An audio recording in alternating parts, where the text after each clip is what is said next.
Во времена Советского Союза вся планета была разделена на два враждующих политических лагеря – социалистический и капиталистический. Разумеется, находились люди, которых не устраивало то место, в котором они оказывались волею судьбы. Все мы знаем истории о тех, кто бежал из закрытого Советского Союза, как им тогда казалось, свободную и красивую Америку. Тех, кто решался на такое, хвалила западная пресса и клеймили позором на родине. Но оказывается, были и другие. Те, кто решился променять капитализм на социализм. 5 самых известных перебежчиков в Советский Союз. Одним из самых странных и наиболее известных перебежчиков в истории Советского Союза является Ли Харви Освальд. В возрасте 20 лет молодой американец, разочаровавший в западном образе жизни, через Великобританию, а затем Финляндию, бежал в Советский Союз. Однако в Москве не поверили в искренность бывшего морского пехотинца и в предоставлении советского гражданства отказали. В ответ Освальд вскрыл себе вены и угодил в психиатрическую больницу. После выписки молодой человек в обмен на советский паспорт публично отказался от американского гражданства, о чем в 1959 году с прискорбием сообщило агентство Associated Press.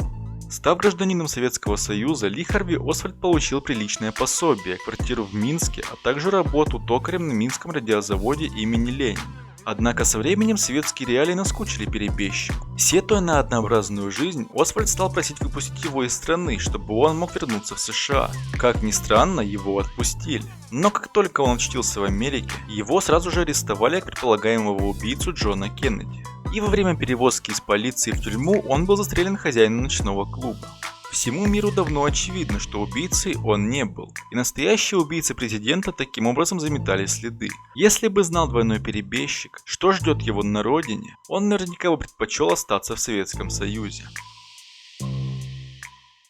Не менее известным перебежчиком стал участник популярной в Соединенных Штатах темнокожей театральной группы Джеймса Хьюза Ллойд Паттерсон, попросивший в 1932 году гражданство Советского Союза.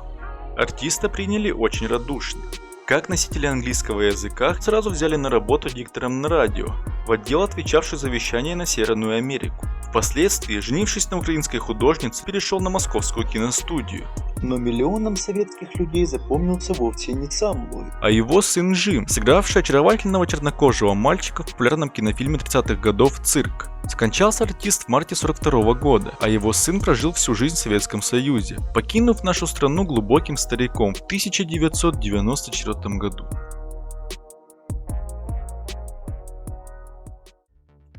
Среди многочисленных перебежчиков стоит отдельной строкой упомянуть двойных агентов спецслужб, которые, боясь разоблачения, меняли место жительства, переезжая в страну, которой до этого оказывали конфиденциальные услуги. Одним из наиболее ярких представителей этой категории перебежчиков является Эдвард Ли Говард. В США он работал в ЦРУ, но затем со скандалом был уволен за злоупотребление наркотиками. Так совпало, что примерно в то же самое время один из предателей, служивших в КГБ, решил через посольство Соединенных Штатов в Риме попросить политическое убежище. На допросе он заявил, что Эдвард Ли Говард на протяжении многих лет являлся советским шпионом в рядах сотрудников ЦРУ. Очевидно, Говард ожидал чего-то подобного. Двойной агент спешно покинул США, через Хельсинки перебравшись в Советский Союз. Однако, оказавшись в безопасности, Говард повел себя странно. В 1995 году он издал мемуары, в которых признался, что готов был пойти на сделку с ЦРУ, но бежал, опасаясь, что бывшие коллеги с ним даже не станут разговаривать. В 2002 году при странных обстоятельствах перебежчик умер в России на своей даче, будто бы сломав шею. Впрочем, не все вынужденные перебежчики из числа бывших завербованных агентов впоследствии жалеют о своем поступке. Говард по большому счету был не нужен ни США, ни СССР. Совершенно иное дело люди наподобие Джоэла Барра, который являлся одним из ведущих научных сотрудников компании Western Electric и регулярно снабжал Советский Союз ценными сведениями научно-технического толка. Но вскоре после того, как США разоблачили и арестовали чету Розенбергов, он решил бежать в Чехословакию. На нейтральной территории он сменил имя, став Иосифом Бергом, а в 1956 году перебрался в Советский Союз. Учитывая его бывшие заслуги, разведчик мог не работать. Тем не менее, Берг оказал существенную помощь советским ученым в развитии отечественной микроэлектроники. Благодаря его усилиям на свет появилась первая в стране настольная ЭВМ УМ-1, за что бывший шпион получил Государственную премию СССР. Умер выдающийся ученый в Москве в 1998 году.